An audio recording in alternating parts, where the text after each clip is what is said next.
Hello, everybody. Welcome back to the podcast here, Retro Life for You. My name is Chris Adams, hosting the show. And as still, Travis is out on hiatus for a while. Hope to have him back soon. But in the meantime, we have a good treat for you guys today. We have an interview with a actor by the name of Patrick, and I'm going to bring him on the screen here before I butcher his last name. I'm sorry, I meant to ask him before this, but let me bring him in just to make sure. I meant to ask you this before I put you on hold. I said, man, I've seen two different pronunciations of your last name, and I want to get this right. Is it Labyorteaux or Labyorteaux? It's the third option, Labyorteaux. Labyorteaux. Okay, thank you very much. I'm sorry, Patrick Labyorteaux, everybody. Been in a lot of great things. A lot of my childhood, well, one of my childhood favorites, Little House on the Prairie, for one. That's a big deal for me right there. I grew up watching that show, loved it. It's one of the best family shows I think they ever put on television. And you've done a lot of things since then. But I want to kind of kick around from the beginning a little bit with you, if we can go that route first. Yeah, and absolutely. I noticed you were in a few things to start off with. I mean, there were kind of some uncredited things it looked like, and then a couple of small shows and such. Um, there was, I believe, an uncredited scene in Blazing Saddles. I noticed. Yeah.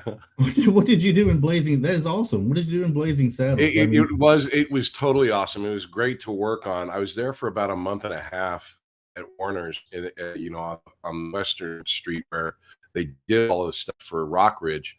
I was a kid at Rock Ridge, and I had about 3 scenes that were really, I thought, funny. And they were funny. However, it's Blazing Saddles, so they're cutting everything they can to keep all of the the classic stuff that that's in the movie. I worked on it, and there was a scene where I volunteered to be sheriff in the church, and the town decides to elect me sheriff until my mom says that I have to, I've got to come home because he's too young to be sheriff. There's a scene where the sheriff, Cleavon Little, is going down the street, and he's having that very hard, horrible first day. Everyone's calling him names, and he comes across a bunch of kids beating me up, and he says, he shoos them away. And he goes, "What's going on here?" And I say, "Well, we're just playing." And he goes, "Well, what kind of game are you playing?" And I say, "We're playing Welcome the New Sheriff," which is kind of fun. And then another scene when the guys come in to rough everybody up in Rock Ridge, they come up to me and they take my pet snake, which I had, and they tie it in a knot and hand it back to me. And I say, "Pal, what have they done to you?" And so it was like they had these 3 scenes, and then I was there throughout the whole shoot for Rock Ridge whenever the town was there. And, just like in any other type of movie, you get cut out. But, with Blazing Saddles, what I always hope they would do is, because it is such a classic movie, to release, a DVD or a version of it where they have all of the deleted scenes, which would include mine. So, because I've never seen it. Cool. Yeah, that'd be fun.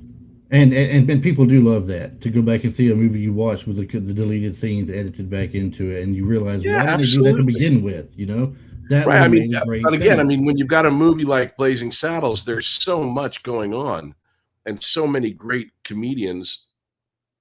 It's like, of course, a couple of jokes with a little kid, while they're funny, isn't it's not Gene Wilder. Right. Now that the movie was hilarious growing up. The humor doesn't really translate today, I'm afraid, too much. But I think it translates perfectly. I just think not to laugh at it. Okay, yeah, that's what I mean. I'm wording it incorrectly. You're right. It's nobody wants to laugh at it, right? But if they're watching it at home alone, they're in tears. Well, I think one of the things about comedy in general is anything can be made fun of. Anything, as long as you're coming at it from the right, from a point of view where you're not taking. There's always a way to make something funny, I think. Yes. Yeah. And there's nothing wrong with that. I mean, humor makes the world go round, in my opinion. Oh my gosh, you need humor. You need humor. I think humor sometimes can bring people together over issues that are very divisive. And when people can find the funny in it, when they can realize, maybe we've gone too far here on, whatever side of the coin you're on, you can laugh at it. If you can laugh at yourself, then there's hope. That's the biggest thing right there. I mean, that's the best way to break yourself into a group of people and be kind of accepted in a sense, when you're new, or, just the new guy, should we go talk to him or something, but the new guy ends up being funny and they all like him, they want to be around him more often or something. When you're mad, I mean, you can be mad at your best friend or something, Right. But then one of you quote that movie line that you both know, and it just Yeah, sends you both exactly. into laughter. A point of communication where it's it's a point that you guys both agree on. Right. Right, and you've been in much more stuff. I mean, I see a lot of TV shows you were parts in, other than, of course, Little House. You had bit pieces in Starsky and Hutch. There was Shazam, the TV series.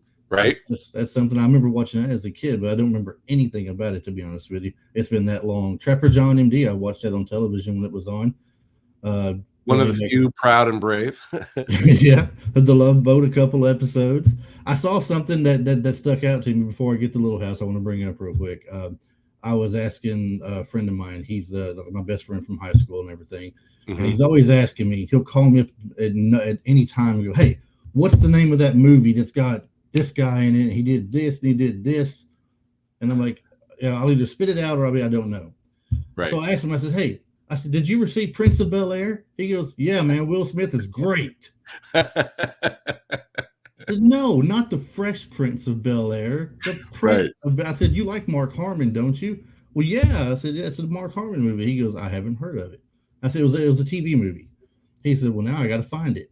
Well, I don't know if it's available to view or anywhere or anything, maybe on Tubi or something. But Exactly. I I told think him, maybe it is Tubi, but it's on one of those channels where you can pretty much pick it up, or Amazon or something like that. right. So I told him, I said, if he finds it, let me know. If I don't find it before he does, we're gonna take a peek at it and see what it's like here soon. But I noticed about this movie, and I'll get into it a little bit more later. You were in this movie with three other people that just a year later you were in another movie with. I Right. mean, how often does that come about, really? That you were in a movie or a show with somebody that you find yourselves just even a year or less later, and you're all back in the same thing with a different scenario. Well, for that was like a one-off where, yeah, that's never really happened to me again. But it works exactly the way that you think it works. What happened is that Summer School, the movie that we all ended up doing later, was a movie that was bouncing around over at Paramount.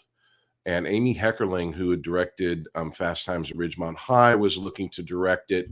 At one point, it was going to star John Candy as Mr. Shoup. He passed away, and then apparently Carl Reiner, who had a deal with Paramount, got his choice of scripts, and he chose Summer School, which kind of then left Amy Heckerling out of the loop of this movie. And then they found Mark Harmon to star in the movie. And then Mark had done Prince of Bel-Air with myself, Kirsty, and Dean Cameron. Dean Cameron had also worked with Amy Heckerling on a TV version of Fast Times called Fast Times. And Mm-hmm. so he was aware of the project. So he wanted to be in the project. I wasn't aware of the project, but Mark Harmon was aware of me, having done Prince of Bel-Air with me. They brought me in to read for Larry, the stripper, the dancer who Yeah. sings through the whole movie. And part of the audition was, dancing and doing, the strip tease type of dance. And I did my strip tease type of dance for them. And they said, "This is fantastic. You'll be great for the football player." And they were right. I can't dance. And then Mark obviously thoroughly enjoyed working with Kirsty, and Kirsty's so freaking funny and wonderful She is. that they kind of just sort of it all worked out.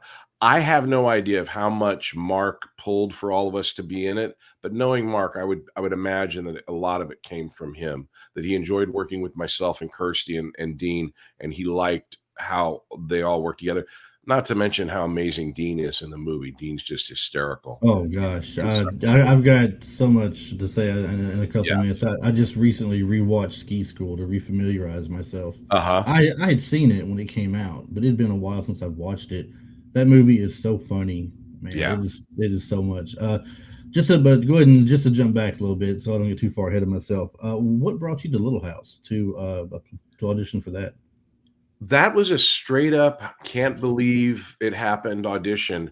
I was a big fan of Little House on the Prairie. I watched it on TV. There weren't that many shows for kids back in those days. There was no Disney Channel. Yeah. There was no anything. It was kind of the Waltons, Little House, and maybe an adventure show. I know the Incredible Hulk came later.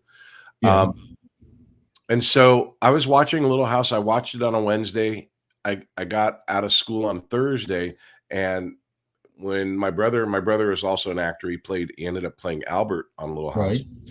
When my mom would pick us up after school, she would tell us whether or not we had any auditions. And sometimes we'd have commercial auditions. Sometimes we'd have, other auditions that have to happen that day. And so I got picked up Thursday. Mom picked me up. Dad was picking up my brother, and I said, "What's going on?" She goes, "Well, you got an audition for a Little House." And so we went to Paramount. I auditioned at Paramount Studios for the part. They said, "We'd like you to read for Michael Landon, but he's on location in Simi Valley, which is about an hour and a half from Paramount." So they drove us out to Simi Valley. I auditioned for Michael. He hired me on the spot. And again, I'm not saying because I'm such a great actor, just sort of like I fit the look. I did all the different, whatever it is that, gets you a part in Hollywood. And so I got hired and I started work on Friday morning at 7:30. So I watched the show as a fan on Wednesday. I auditioned on Thursday, and by Friday, I'm on the show. And I had no idea that I was going to be a regular on the show. I had no idea that I was coming back. I thought it was just that one episode. I think you did 44 episodes total, I believe, didn't you? Yeah, well, yeah, we did. I did a number of episodes as Andy Garvey. And the only other connection was, and probably maybe one of the reasons why I got it, was my brother had been on the show the previous season as Michael Landon as a young child, as Charles as a child in a flashback. I remember that. And so I, in the town still to this day, working with children, you're kind of working with their families because the family has to be there. And, my family was a professional family. Michael got along well with my brother. And so I think perhaps it was one of those issues where he says, well, look, Patrick's a good actor. And I know his brother, so let's hire him. And then a year after I joined, he wrote the part for my brother for the part of Albert. And then we were on the show together. And it was just. I was about to ask you that very question. Who came first, you or him? I thought it was you, but I wasn't positive. Oh, his role was first? Well, his role as the young Michael Landon was first. So he. Well, I mean, as far as him playing Albert Ingalls, and you being. Then it would be Andy first, and then Albert, because Albert came about when we moved to the big city, and we found him living under the porch. That's right. I just could not remember to save my life. I remember Merlin Olsen being on the show. Right. I couldn't remember if it was the whole family at the time or if it was just Merlin Olsen. What had happened was that they had Victor French, who played Mr. Edwards. Thank you, Mr. Edwards, and he had left to do Carter Country. He wanted to do his own show, and so they needed They needed another family and another guy that Charles could work with, and that's where they came up with the Garveys. Yeah, and that was a good fit, I thought too. To be honest with you, I thought so really well too. Olsen was great on the show. I mean, and the Merlin family was great, and he had that same type of situation Michael did. That he loved working with Dan Blocker, who played Hoss on Bonanza, who was also a big guy. And there's, a classic, in Hollywood, there's the classic big guy, little guy. Yeah. What was it? David Spade and there's Farley. And, and I would say, and I use those as an example because the comedy that Michael did with him and Merlin was very similar to that, big guy, little guy. Michael Landon's a huge star, and he's the lead of the show. He's the writer, the director, and everything. But stature-wise, he's just a small guy compared to Merlin. And especially if there ever was a fight to break out, he was too proud to back down from a fight. He's gonna get into it, but he didn't want the big friend to take to join in with him. But when it come time and he got beat up, the big friend stepped in, took care of business. Yeah, exactly. And who better to have than Merlin Olsen, man? 1/4 of the fearsome foursome. I tell you, that was amazing in itself. Him being on the show, just remembering that and everything. That was I could never make up my mind. His character, or Mr. Edwards' character. I kind of wished they had had them both on at the same time throughout the whole show. I thought that would be awesome. Me too. I was bummed that I had to leave the show just because I love doing it so much, and because there's so much of it was happening with my family. I got to stay basically on the set because my brother was always there, so I'd go to the set all the time. But yeah, they moved us off so Merlin could do Father Murphy. They wanted to spin him off into his own show. Well, see, and I was going to ask you what prompted you to leave. I know that Merlin Olsen went on for that, and I believe that was in the show. After in the show, where was it a fire that caused the death of your character's mom? And exactly, the blind school caught fire after Albert was smoking in the basement. So my brother killed my mother on the show. Shame on him. I mean, he's got some nerve, I tell you. You're right. But yeah, no, and I remember Father Murphy as well. I didn't know that if it was a spinoff because I mean if he left just because he wanted to spin off, or if they just wrote the family off the show eventually to go a different direction.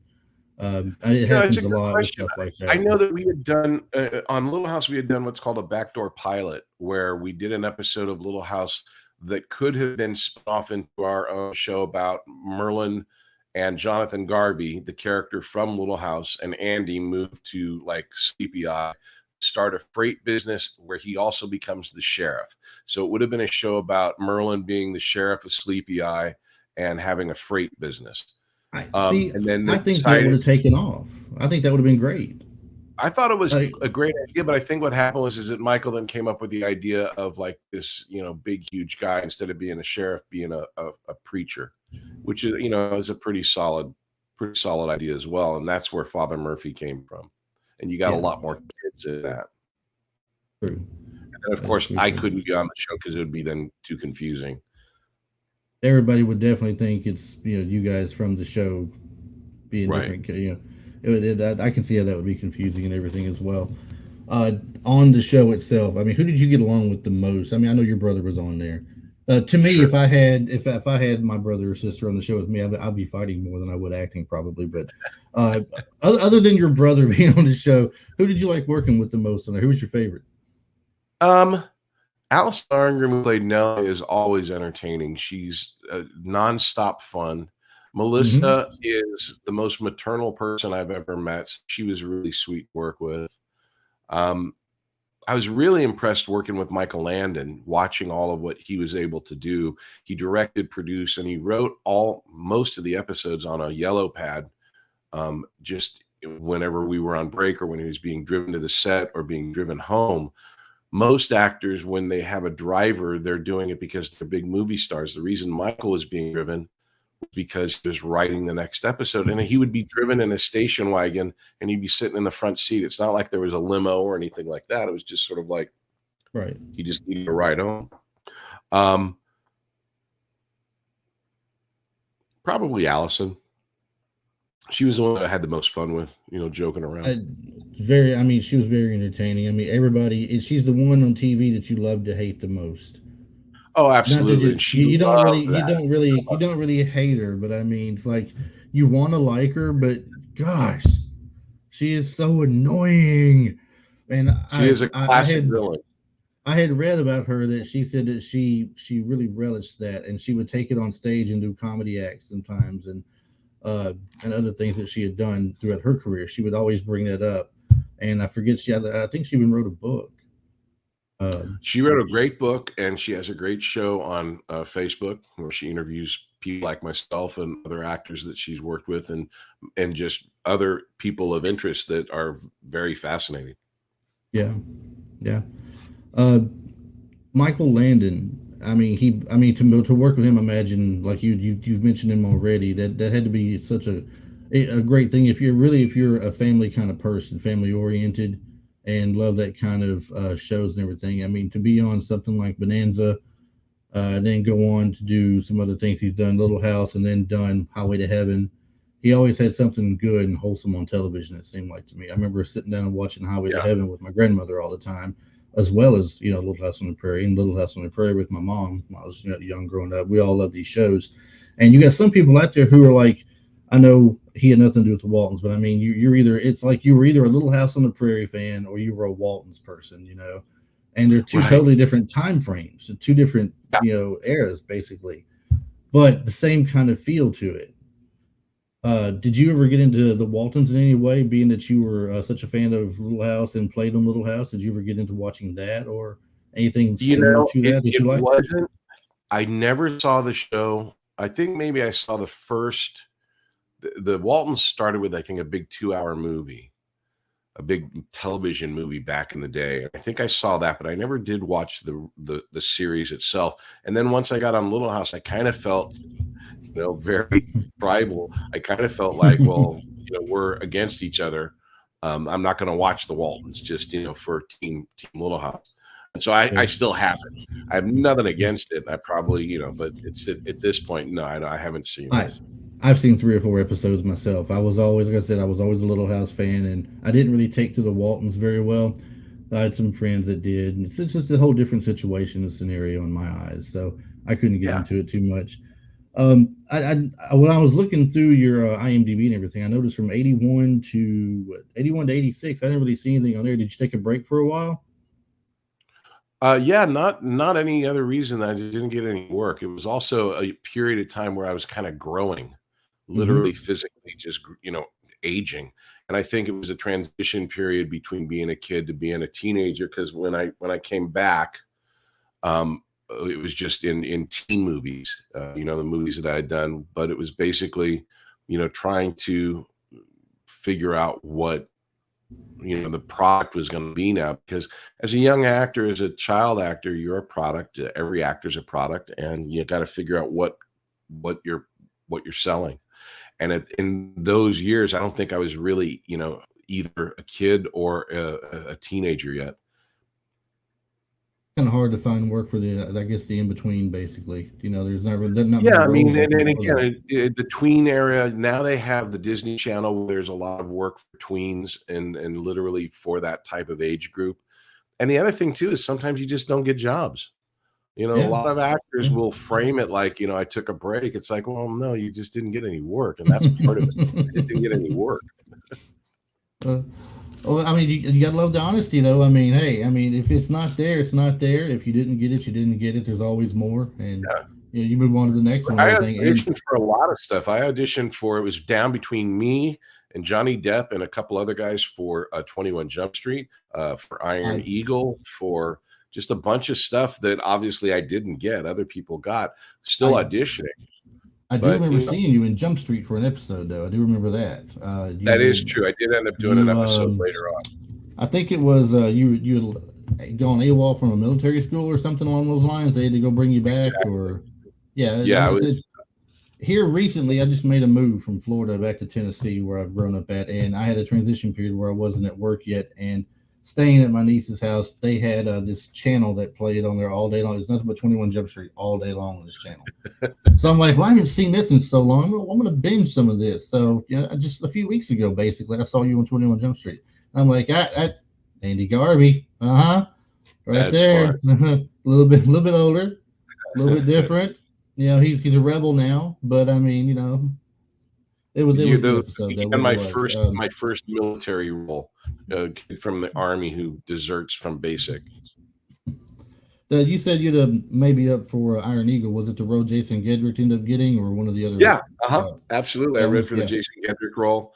And again, I could list off a ton of 80s movies that I auditioned for that I didn't get, because that's what it was.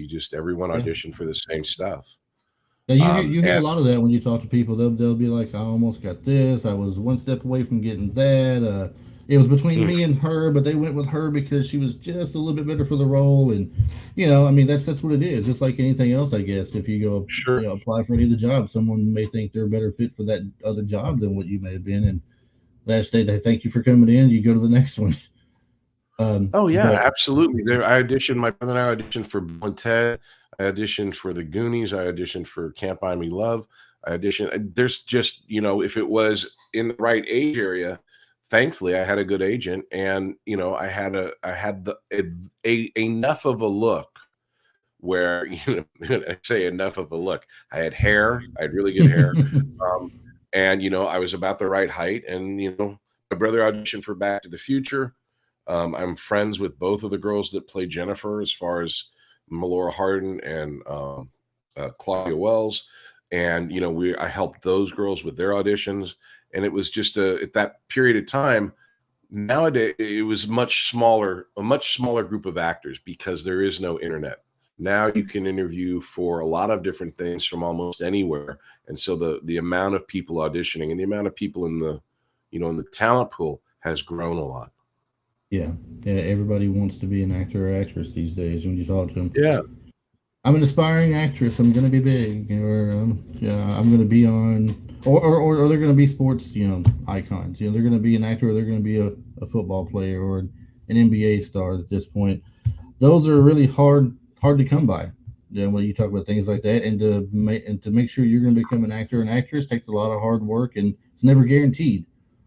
No, that's absolutely true for everybody. But YouTube's proven, people can become famous from, from Gosh, very yes. unconventional areas and find a lot of great talent. Do you know, several years ago, the biggest moneymaker, well, it was this PewDiePie guy, they called him, I believe, Right. PewDiePie. Kids Uh-huh. loved him. But as far as moneymakers one year, the second or third highest money earner on YouTube was a 10-year-old kid, and all he did was open up toys. He unboxed toys and played with them. That was it. Right. I'm like, Exactly. I'm thinking at the time, I'm like 45 probably at the time. I'm like, hey, I'll unbox toys and play with them. I'll do it. Give me some GI Joes or something. I'm good. I'll do that. Right. But I don't think it was that well. Well, But you but I did have mean, even some. like on an acting level, the guy who played Han Solo, Aaron Wright, or oh, who's the guy that played in Han Solo for um, a Star Wars story? So a Star Wars Oh, story. the Solo movie. Yeah, he Off did the a top of my great. head, I can't think of it. Yeah, I and did. he was discovered on YouTube because he had put up a YouTube video of him doing his Harrison Ford impersonation, which then led to him being in another movie called, I think, Adelaide, where he played a young version of Harrison Ford, and then they auditioned him for Han Solo, and he came from YouTube. Justin That's Bieber awesome. came from YouTube. There's a lot of new areas where you can be discovered because of YouTube. And again, it's just it's another way in, and it Well, and opens up the possibilities. there's YouTube specific shows that kids love to watch these days. I mean, Yeah. it's only for YouTube that they produce it on. So I mean, I can see where that would be a good stepping stone. Definitely help out. But a lot of kids, I mean, everybody wants a YouTube channel, and here I am saying it, and this is going to go on YouTube later, right? Um, it initially started out just to be a podcast only. We were 4 episodes deep, and my co-host was like, "Why don't we put this on YouTube as well?" There's this great place called StreamYard where you can go through that does video and audio. It does good audio work as far as the sound and everything goes, and it's got different things you can use for transitions and such if you want in backgrounds. So we gave it a shot, and we kind of liked it. And we said, well, "What's the worst that can happen? No one watches the video. Oh, big deal. We're Right. doing it. This is for fun, and we love doing this. And if it takes off, awesome. If it doesn't, hey, I still had a blast. I have a blast every show I do and everything. It's really fun for me. And that's But the way it should be, is you got to do it for that reason.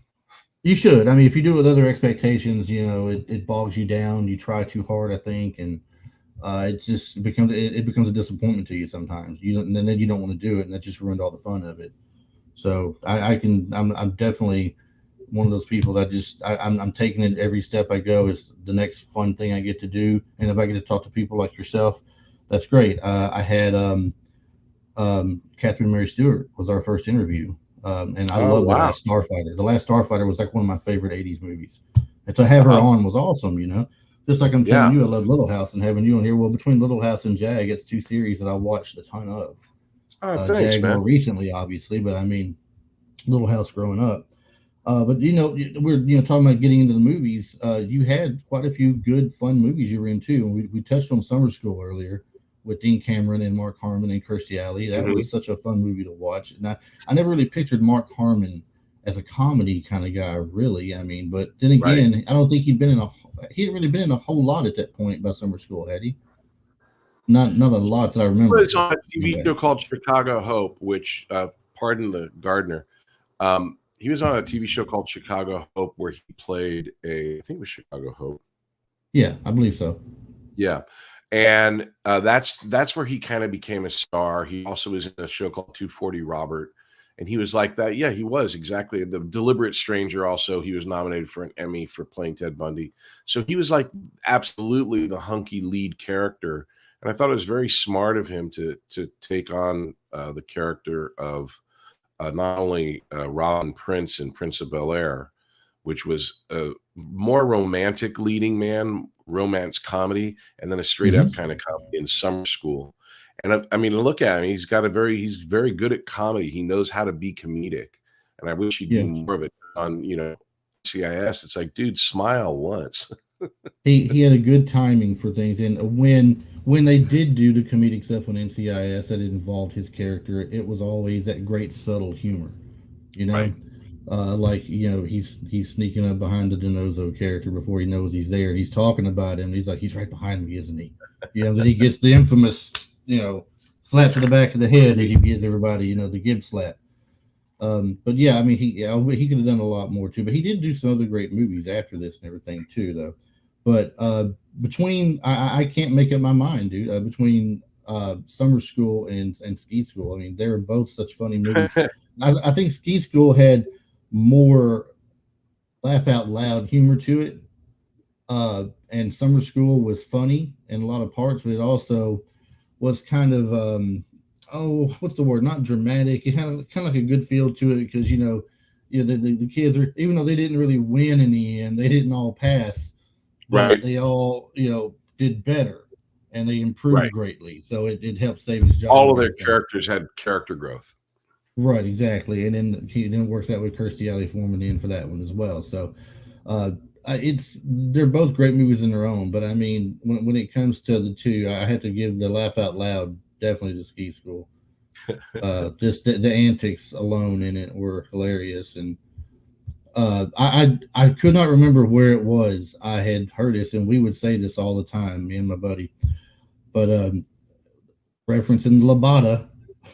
That's the forbidden dance. We would always reference that, and I couldn't remember to save my life where it was from, and he couldn't either because it'd been that long since we'd seen it. And I saw it today, and I called him right away and said, "Dude, I know where this is from now. I know where this is from."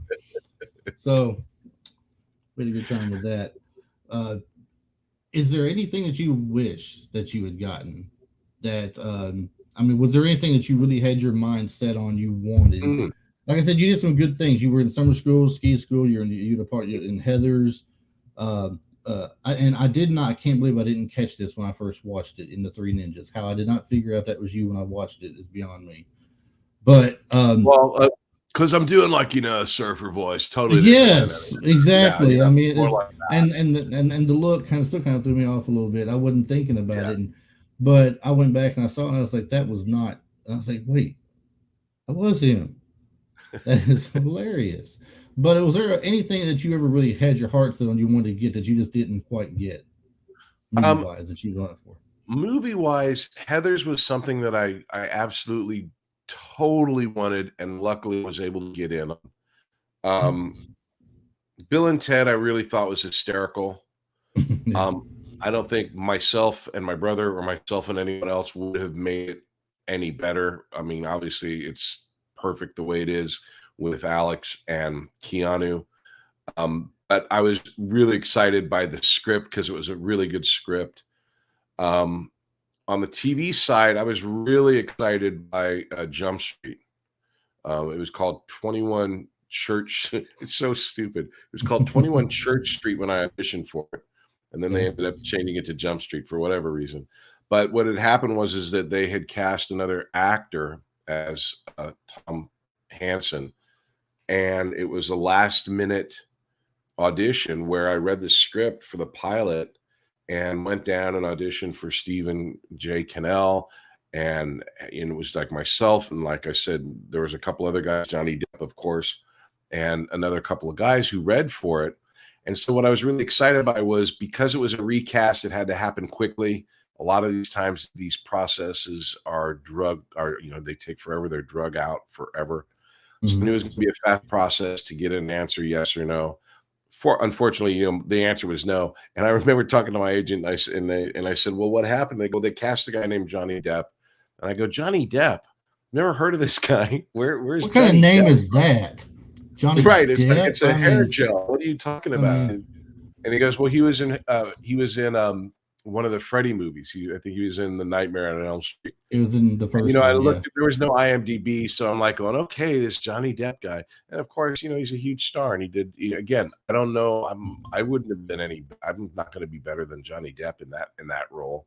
But that was something that I really, really thought would have been really great because it was a great. It's a great.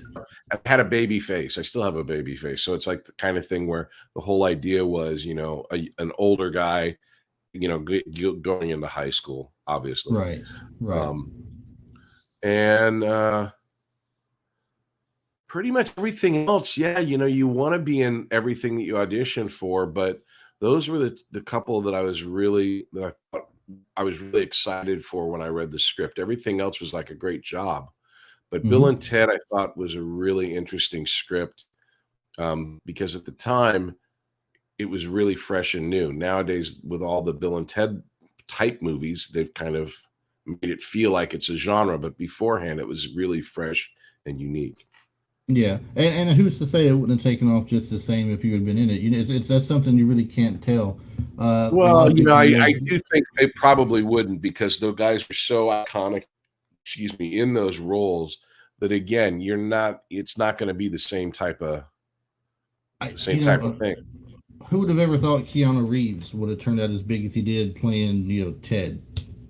Right. Honestly, I mean, playing Ted, he's kind of playing the role where you think he looks like he's like the stoner musician who is just like Bill. It's like this is awesome, dude. This is like excellent. How far is that Right. going to take a person? And then he turns around and he gets Speed, and then Right. from Speed he just keeps going further along. He gets Point Break. I'm sure I'm missing movies in between probably, but I mean, and from Point Break to saying The Matrix, and The Matrix to John Wick, and all these things in between that he's done. I mean, that it could easily have been anybody else, yourself included, Yeah, but that could it have goes taken back and off forth, basically. where when we were doing the auditions for Heather's, the very last audition, I auditioned with the other Kurtz. I played Ram, and then the other character was a character named Kurt. And so there was a couple of guys that I read Kurt with. And one of the guys I read Kurt with, got the role, and that's who got the part and did the movie with. One of the people that I read with was Brad Pitt, and he didn't get the part of Kurt. Wow. And it's like, but obviously he's Brad Pitt, so it's not like they pick the best actors or the most famous people. It's just sort of like what you get when you get what you're doing. It's Yeah, and maybe they have an idea of who they want to see in a role, the type of person they right. want to see in a role. It just might not work. I mean, to me, it's kind of like saying Stallone doing comedy. You can't Stallone. I can't get into him doing comedy. I never could get into The Stopper My Mom Will Shoot, or things like that. And I'm not a huge Schwarzenegger fan for comedy. However, I did laugh at Kindergarten Cop and Twins. So it's Right. kind of it's iffy on who's doing what and everything, but still, we talk sometimes about like recasting a show or a movie. Who would you rather seen play this part, or who could have played this part? Mm, And and they're like, don't go the easy way out. Don't take the person that you heard had the role first, or like in Back to the Future, where you had Eric Stoltz had originally had the part for Marty McFly. Don't say, well, I right. think Eric Stoltz could have played it, because he had to begin with.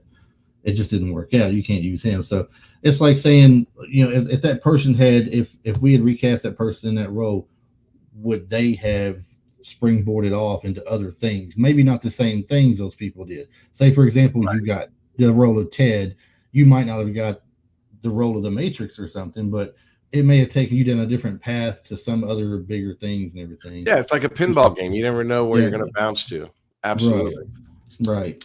What are the kind of things that you're into these days, as far as the types of that you like to watch for movies and everything? I know it seems like today we get a lot of superhero movies for them, and I'm not mad at that. But I mean, we get a lot of the Marvel movies and the DC stuff coming out, and your Game of Thrones type things. And but do you have something that you're particularly into yourself? Um, I watch all of those movies. I'm a big comic book collector, so I see all of those films. I just saw the Nick Cage Unbearable Weight of Massive Talent, which I thought was very funny. I binge a lot of stuff. I binged the most unique thing that I've been binging, which I absolutely love, is a show called Bosch on Amazon Prime. It Uh-huh. stars Titus Williver as a LA police detective, and they shoot it in, or they did, it's over now, but they shoot it in Hollywood. And they use all of the locations of which I grew up in. It's like basically a TV show shot in my neighborhood. And unlike most television shows where everything is kind of decorated to kind of just be whatever it is in the script, the reverse part of this in Bosch is the location is as important as what's going on in the show. So it for whatever reason it hit my, I really enjoy this spot. And so Bosch is something I'm watching a lot, and the acting's really good. Um, I've been watching Severance on Apple Plus. I was a big fan. I'm a big fan of For All Mankind on Apple Plus. I just did an episode of that, but that had nothing to do with me being a fan. It was just I happened to get a job. Um, some other good stuff? I I like hear a lot of Stranger Things going around. People talking about that. I've actually watched the first season of it, but I haven't gotten past that yet. I like Stranger Things. I think that it's really, I mean, it's certainly as a production person, as a person who's written stuff and produced, it's a great show to watch. But with what they're able to do creatively, I think that's really good. Um, but yeah, I mean, I basically I like, you know, I like projects that are kind of surprising in what they're able to bring, whether it's a visual style or whether it's a comedy. I like comedy a lot. Yeah, comedy's always fun. You mentioned Amazon. The only thing I've seen on Amazon that I can think of is Reacher. I did watch the first I season of that like tonight. Preacher. Much That better was good. version than the movies, even though I like the movies. But the movies, Yeah, there's just, I mean, the guy is just so much bigger, and he's yeah. so like wonderfully blunt. It's just, I really enjoyed it.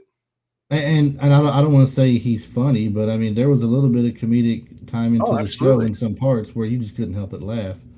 Yeah, absolutely. That was a fun show, and I hope they continue to do that. I think there are 20 some odd books on Reacher that they could Oh, they're pick, definitely and doing more Reacher. He was a big hit for them, and I think they're even in production now. But um, no, I think they got a real big hit on their hands there. yeah. And I noticed, you're talking about like in some of the, all the Marvel movies and everything of that nature. You did some voiceovers for Spider-Man. You played part Mhm. of Flash, I believe, Yeah, on exactly. I Spider. played Flash Thompson on the animated series that's from the '90s, which was a blast because, again, like I said, I'm a big comic book fan. Captain America and Spider-Man were my guys, and so I loved being a part of Spider-Man, which at the time there was no movies, there was no anything, so kind of like we were the only representation, and I was just so happy to be a part of it. And because we were really kind of the only deal, Stan Lee was there and Avi Arad and all these guys that probably wouldn't be there now, literally at the recording sessions. And so it was a very blast to be a part of it. Spider-Man was always one of my favorite cartoons as a kid growing up. There was two variations I watched when I was young. There was one, I think it came out in '68 before I was born, but they would repeat it a lot, throughout the '70s. And then in the early '80s on Saturday morning cartoons, you had Spider-Man and His Amazing Friends, which I really liked Exactly. watching. That was probably my favorite of the bunch. And then like I said, when I moved back to Tennessee, I'm staying at my niece's house, and her son loves watching Spider-Man, and he's watching Spider-Man the animated series.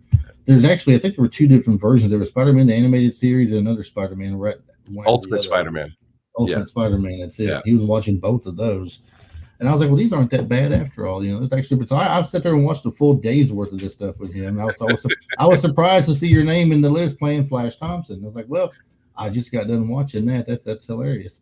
Um, but did you other than Spider-Man? I mean, is voiceover something that you've done a lot of for cartoons or maybe video games or anything? Or Mainly what I voiceover in the '90s was a big thing for me. Right before I got the show JAG, I was doing a lot of voiceovers, but it was for announcers, for commercials, and for TV networks. So if you remember, there was a network called the WB that I was the oh yeah, announcer for their comedy shows. I would announce the comedy shows on the network. I was the voice of DiGiorno. It's not delivery, it's DiGiorno. That was me. Um, I did another voiceover for another cable network called FXM Movies from Fox, where I would announce their films.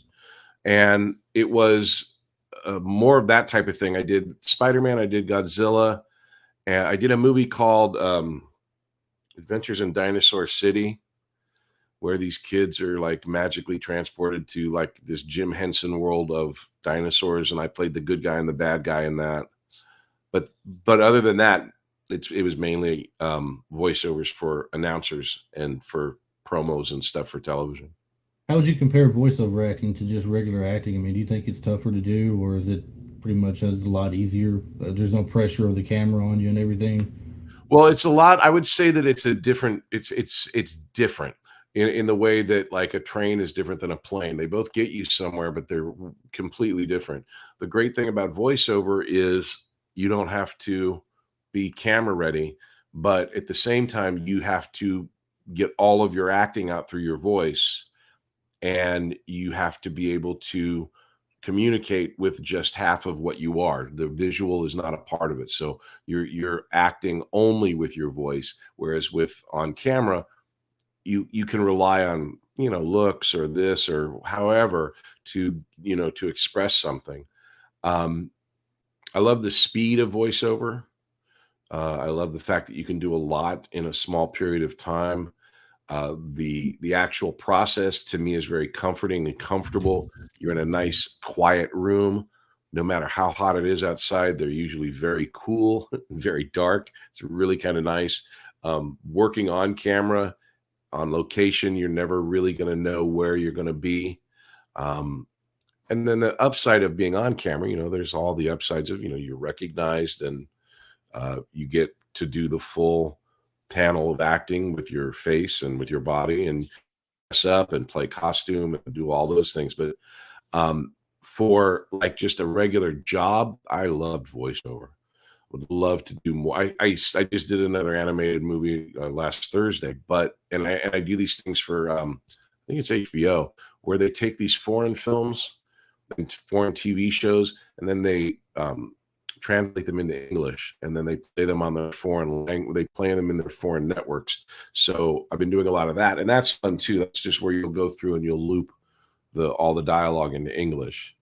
And Yeah. so again, you get there, you do your work, you go home. There's no makeup, there's no waiting on cameras, there's no waiting on lighting, there's no, it's that much easier. Yeah, I always thought voiceover would have been the way to go if it was something I'd been interested in. I'm Uh-huh. not much for being in front of a camera. I mean, I know I'm on camera now, but I'm not much for being in front of a camera and doing any kind of acting or anything like that. I wouldn't feel comfortable with it. But a voiceover, I mean, I can talk all day long. That's not going to bother me. I mean, Right, right. maybe learning to be like you're talking though, how to express yourself through your voice and make sure you get the point across with your voice on what is supposed to be going on might be something I would have struggled with. I have no earthly idea, but I mean, that would have Well, been they're something I different. would think would It's be cool different though. forms. It's like, in art, there's painting with oil paints, there's cartooning, there's drawing, there's pen and ink. It's the exact same idea where, well, a podcast is different than, an announcer for a television show is different than a commercial. And so you just got to Mhm. know there's different styles, but to me, they're all fun. Yeah, yeah. Well, you mentioned earlier getting into JAG. I definitely want to touch on JAG here, and I got just a quick question on the show for you now. Yeah. When I first started watching it, you were in episode one, I believe, to start off with. Yep. Uh, I can't remember right now. I could go back and look, but I mean, you're here now, so was your character in the first episode the same character that went on to play in the other seasons as well? Yeah, it absolutely was. Okay. Um, the deal with JAG was JAG. I got hired as a guest star on the pilot. So the pilot was exactly what you're talking about. It had David James Elliott as Harm. It had Andrea Parker as Lieutenant Pike, and then they had me as Ensign, I think Roberts. I was a PAO on the Seahawk, the aircraft carrier where the crime happened.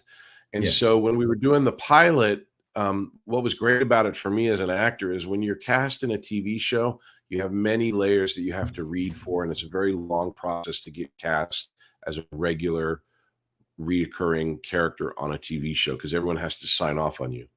Right. When you're a guest star, it's just the producers. The producers can go, oh, okay, I like this guy. He'll be in this episode, and he's never going to be coming back. So it doesn't matter. We don't need anybody's approval. And so my character was only in the pilot because the pilot was the only thing that had been written. And they really didn't see this character as being anything more than just the guy on the ship. However, the writer who wrote it and directed it and produced it is Don Belisario, who's this genius. And so he was directing the pilot that he had written and that he was producing. And my relationship with David and Bud's relationship with Harm was so good that he kind of saw that there would be a really good character, there would be a really good relationship for Harm to have an assistant. And at the time, he asked me, "Hey, would you like to do this show?" And I said, "I'd absolutely like to do this show. However, during pilot season, which is a period in time in Hollywood where everyone is shooting their pilots at the same time, meaning that they're all shooting an episode of a show that they hope to get on the air.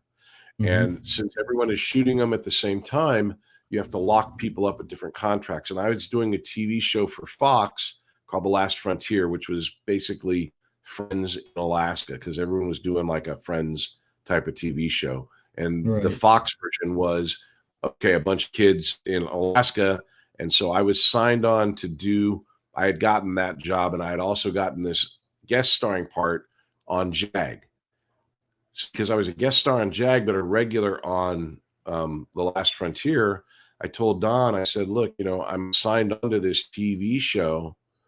Unless you guys are able to get me away from that TV show, I'd much rather do your show, which was true. I did. But he goes, no, we're not able to because of all these other contract issues, because they only have the pilot. So when the pilot went and they were picked up at NBC, from the first episode of NBC for JAG, they loved David. They didn't like Andrea Parker for Lieutenant Pike. So they replaced her with Tracy Needham, which was another character for JAG. Right. And then they immediately hired Andrea Parker for a show called The Pretender. So they loved her. They just didn't like her for JAG. And so then JAG was on NBC for the first year. And then my show got canceled on Fox, and I got a call from Don Belisario saying, hey, kid, you want to be on a real TV show? So I said, yeah. And so he goes, okay, we're going to reintroduce your character on the last episode of the season on JAG. And so they had done, I think, like 23 episodes. And so in the 24th episode, I come on as Lieutenant Bud Roberts again. And it's going to be the type of thing where they introduce me and then I'm part of the show. And so on my first day of shooting, Don gathered everyone around, and I thought, oh, that's really nice. He's gathering the whole crew around to announce that, I'm joining the show. And he gathers everyone around and goes, come here, Patrick. And then, puts his arm around me and he goes, well, we're canceled. And so it canceled JAG. And he goes, but don't worry, I'm going to New York tonight. And ABC wants to put JAG on before football or after football, depending on what part of the country you're in. So they're offering us a deal to go to ABC. So I'm going to go to ABC and sign JAG up for ABC. So he flew to New York. And apparently when he landed, he got a call from Les Moonves at CBS. And CBS said, don't go to ABC. We will buy the show right now in the car if you come here directly. And so Don went to CBS. And then that's how JAG ended up over on CBS. And then at CBS in that second season, that's when he got Don, who was forced to hire Tracy Needham. Not anything having to do with Tracy. She's wonderful. She's a great actress. But it was a politics thing where Don doesn't like to be told what to do. And NBC told him that you got to get rid of Andrea Parker. And he didn't want to get rid of Andrea Parker. And then when they got rid of Andrea Parker and then hired her for another show, he was really pissed at them. So when he got to CBS, he wanted to retool the show and resituate it. So one of the guest stars on the last episode of that first season not only was myself, but another actor by the name of Catherine Bell. And she played the body of the week. She's the girl that gets killed in the very first episode or the very first scene. So he hired Catherine for Major Mackenzie, and then he found John Jackson to be the JAG, and then he hired me to be Bud, and that's kind of where everybody kind of gelled in the first episode of the second season. And then from that point on, we were on CBS. It was that cast, and then we moved forward. But yeah, I played Bud Roberts, the pilot, in the last episode of the first season, which then became, I think, the 18th episode of the second season, because they never aired that last episode. So that became an episode called Skeleton Crew for another season of JAG. That's when that aired. But long story. You guys had a great cast in there for a lot of years. I mean, it was very fun to watch. I did not watch it when it was on television. At that age, I was out running around everywhere anyway, so I wasn't home to watch TV very much.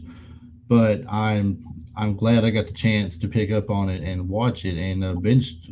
I binged as much as I could. I'm a little bit upset. I am buying the entire series, okay, because I have like on YouTube, you get online these days, you get the Voodoo account where you can own your digital downloads and such. So I'm going to go and pick up JAG from there if I can. If not, I'm going to find it on Amazon. I'm going to watch what I've missed because CBS Paramount does not put every episode on there. No, it's ridiculous. I cannot get over it. Can I It's tell so you how upset I was on several episodes? I watched a part one and there was no right. part two to be found. Nowhere. I can't. I believe you. Believe me, I am so frustrated as well because here we are. It's like Paramount Plus. You're supposed to have everything, and you don't have everything. Mhm. My wife and I created a show called See Dad Run, which aired on Nickelodeon, which is under Viacom, which is Paramount Plus. And if you go to Paramount Plus and type in See Dad Run, it'll take you to a page that says See Dad Run is streaming on Paramount Plus, but there are no episodes. You cannot watch a single episode. It's got a picture of the cast. It's got an explanation. It doesn't have a play button, and it says it's streaming. So I don't know what is going on over there. Somebody's slacking on their work over there, I believe. Exactly. We need to write a letter or something. I don't know. Because I want the rest of those episodes up there. One way or the other, I'm going to see them regardless. So I've missed out on a lot. I think one season they may have 3 episodes or 4 episodes of the entire season on it. That's 3 or 4. Yeah, we did 24 a year. It's ridiculous. I don't know what their problem is. And before they were Paramount Plus, they were called All Access, which was just the most laughable thing. Here you are, you own a show. It was on a network that you owned. It was made by Paramount for CBS. You own all of those people, and you're not showing all the episodes. I don't get it.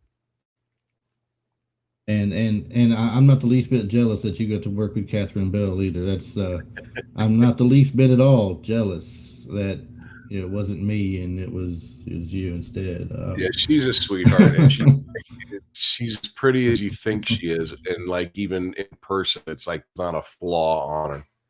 Yeah, she seems like a really nice person. I haven't seen much of her stuff after JAG. I know she's done some more work on it's either Lifetime or the other one. I say the other one. What is it? I like to refer to them as the mom channels because everybody's moms watches them. Hallmark, Hallmark or Lifetime, one of the two.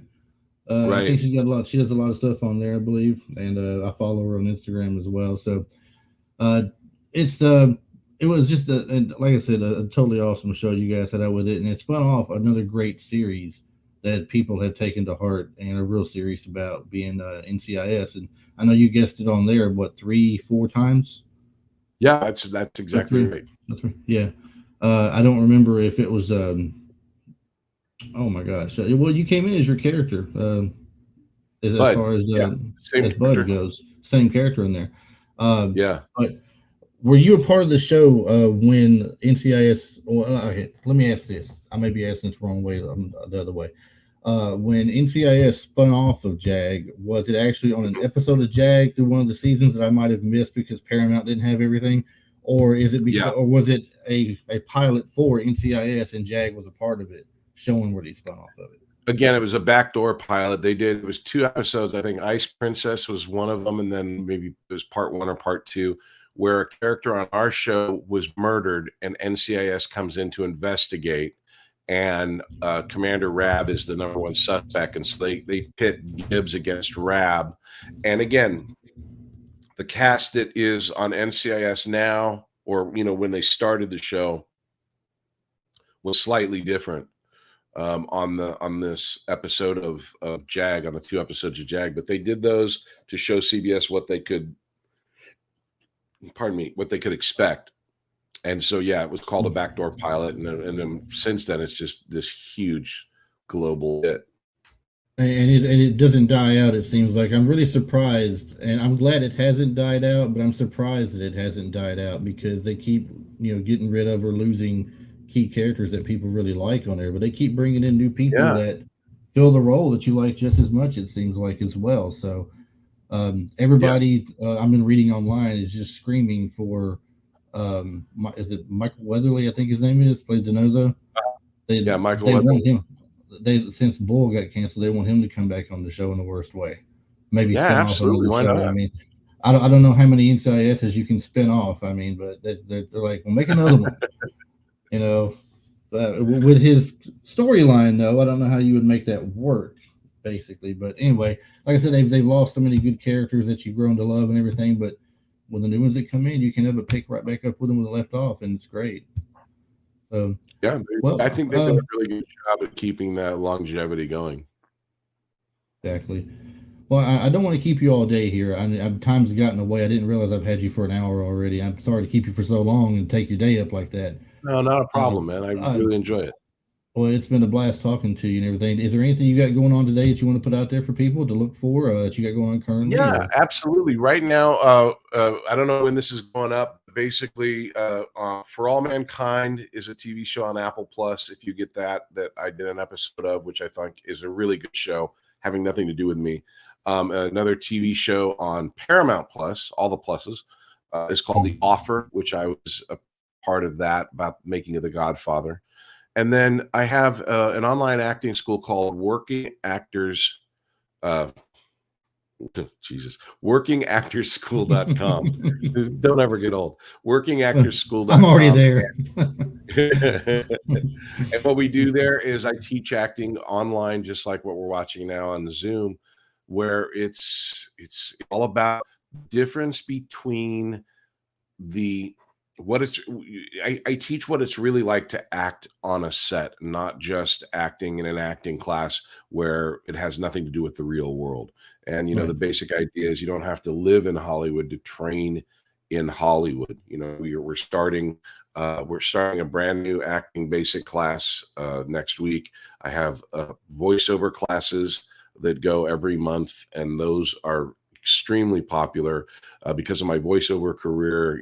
Again, I can bring that to the fore. I teach youth classes for kids because I was a child actor, and so I've been doing this since COVID, and I've really ended up really loving it. It's really been a great fun time to be able to talk to people all across the country and talk about acting and work with actors. And that's at workingactorschool.com. And you can check out the website there, check out the different classes. There's an email there if you have any questions, just drop along. But yeah, it's basically what's going on. Anywhere on social media they can follow you on? Yeah, I'm on all of them. I'm on Twitter, Instagram, Facebook, as P Labyorteaux. All right, well there you go, everybody. My last name. Make sure you follow him. A lot of good stuff out there. A lot of great shows. I mean, and we hope for more great things to come from you, man. It's been great having you on today, and I really appreciate you coming on and spending some time with me talking about all the great things you've been through and everything. I really enjoyed it. Thank you so much, man. Same here. All right, well, everybody, this is Patrick Labyorteaux. Got it right this time, unlike earlier. Perfect. And once again, thanks for coming on, everybody. I hope you enjoyed the show. Check us out on social media. It's Retro Life for You with pretty much everything, but mainly Instagram and Facebook, and a little bit on the TikTok when I get time to do them. But it's been great, and we look forward to the next episode, and we'll see you guys then. Patrick, thanks once again. Thank you.